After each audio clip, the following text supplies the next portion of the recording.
আছে কি নাই একটু চিন্তা করেন। সম্মানিত প্রিয় ভাইরা আমার, আমাদের ইসলামের অবস্থা কি আর আমাদের দ্বীনের অবস্থা কি, আমাদের ব্যক্তিগত জীবনের অবস্থা কি একটু যদি খেয়াল করি। এই ইসলামটা আমার আপনার কাছে এমনি এমনি আসে নাই। অসংখ্য মানুষের ত্যাগের বিনিময়ে ইসলাম আমার আপনার কাছে এসেছে। আমরা দেখতে পাচ্ছি আমাদের বাবা মুসলমান, আমাদের দাদা মুসলমান, আমাদের নানা মুসলমান, আমাদের নানি মুসলমান, সেই সূত্রে আমি আর আপনি মুসলমান। কিন্তু না রে ভাই, না, মুসলমান এত সহজ জিনিস নয়। আমি আর আপনি মুসলমানদের ঘরে জন্মগ্রহণ করেছি, তাই তো আমি আর আপনি মুসলমান। কিন্তু না ভাই, এই মুসলমানিত্ব এত সহজে আসে নাই।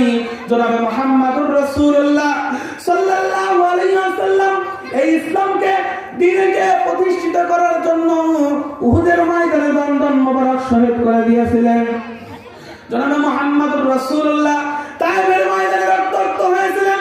তায়েফের ময়দানে রক্তাক্ত হয়েছিলেন, এমন রক্তাক্ত ইহুদিরা, কাফের গোষ্ঠীরা, কুরাইশ কাফেররা নবী মুহাম্মদ সাল্লাল্লাহু আলাইহি সাল্লামকে যখন তিনি দ্বীনের দাওয়াত দিচ্ছেন, দাওয়াতকে বন্ধ করার জন্য, ইসলামের দাওয়াতকে বন্ধ করার জন্য এই কাফের গোষ্ঠীরা বিভিন্নভাবে ষড়যন্ত্র করত। কিভাবে নবী মুহাম্মদ সাল্লাল্লাহু আলাইহি সাল্লামকে আঘাত করা যায়, কিভাবে তার দ্বীনের দাওয়াতকে বন্ধ করা যায়।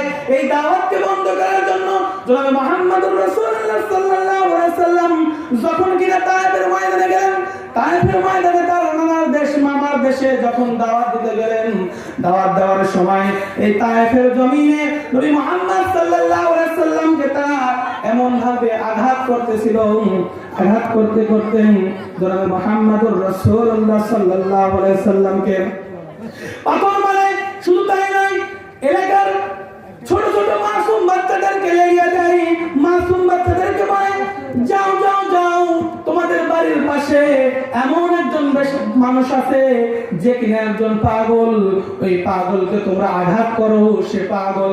দেখবেন আমার আপনার এলাকার ভিতরে যদি কোনো পাগল ব্যক্তি হেঁটে হেঁটে আসে, দেখবেন ওই পাগলের সাথে সাথে এলাকার যারা ছোট ছোট মাসুম বাচ্চারা আছে তারাও কিন্তু ঢ্যাং ঢ্যাং করে ঘরে কথা বলেন, ঠিক কিনা? ঘরে কিনা? ঘরে, অবশ্যই ঘরে। আচ্ছা আচ্ছা, কয় মিনিট? হ্যাঁ, কয় মিনিট শেষ? সম্মানিত মিয়া ভাইরা আমার, এইরকম যখন কিনা আমার আপনার পিছেও এলাকার যখন ছোট ছোট মাসুম বাচ্চারা আলোচনা করতে চায়, ঘুরতে যায়, দেখবেন পাগলরাও তা পাগলের পিছে পিছে ছোট ছোট মাসুম বাচ্চারাও ঘরে। জনাবে মুহাম্মদুর রাসূলুল্লাহ সাল্লাল্লাহু আলাইহি সাল্লাম এমনি ভাবে